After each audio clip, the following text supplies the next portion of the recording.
জীবনে আমরা সবাই কম বেশি ভুল করি, কিন্তু সেই ভুলকে স্বীকার করা এবং প্রয়োজন হলে ক্ষমা চাওয়া, এটি কি আমাদের সম্পর্ক এবং মনকে আরও শক্তিশালী করে তোলে? আজকের ভিডিওতে আমরা জানব ভুল স্বীকার এবং ক্ষমা চাওয়ার গুরুত্ব এবং এটি কিভাবে আমাদের জীবনে ইতিবাচক পরিবর্তন আনে।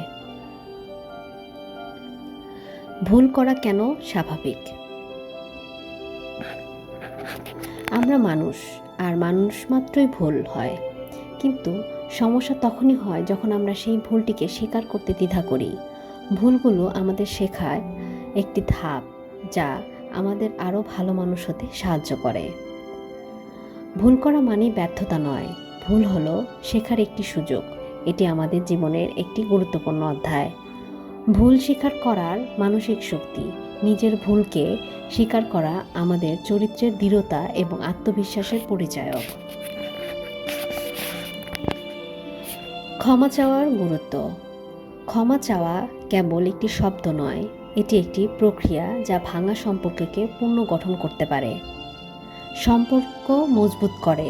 যখন আপনি ভুল স্বীকার করে ক্ষমা চান, এটি অন্য পক্ষের প্রতি আপনার দায়িত্বশীলতার পরিচয় দেয়।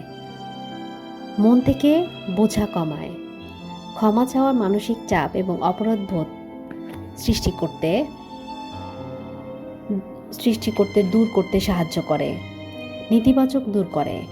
ক্ষমা চাওয়া এবং ক্ষমা করা উভয়ই আমাদের জীবন থেকে বিরোধ এবং রাগকে দূরে সরিয়ে শান্তি আনতে সাহায্য করে।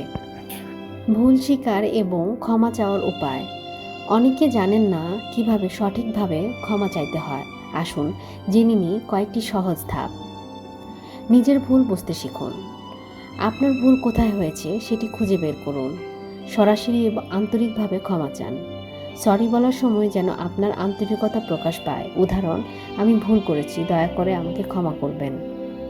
ভবিষ্যতে ভুল না করার প্রতিশ্রুতি দিন। ক্ষমার প্রার্থনার সঙ্গে ভবিষ্যতের উন্নতির ইঙ্গিত দিন। ক্ষমা না চাওয়ার পরিণতি। ক্ষমা চাওয়া এড়ালে কি হতে পারে? সম্পর্কের ফাটল বাড়তে পারে, অপরাধবোধ দীর্ঘস্থায়ী হতে পারে, আপনার প্রতি অন্যদের আস্থা কমে যেতে পারে। ভুল করা মানবিক, কিন্তু ভুল স্বীকার করা এবং ক্ষমা চাওয়ার আমাদের প্রকৃতি, মানসিকতা এবং মূল্যবোধের পরিচয় দেয়। তাই আসুন আমরা আমাদের জীবনে এই ছোট কিন্তু গুরুত্বপূর্ণ অভ্যাসটি গড়ে তুলি। আপনার যদি এই ভিডিওটি ভালো লাগে থাকে তাহলে লাইক দিন, শেয়ার করুন এবং কমেন্টে জানিয়ে দিন আপনি কিভাবে ক্ষমা চাওয়ার অভ্যাস তৈরি করছেন।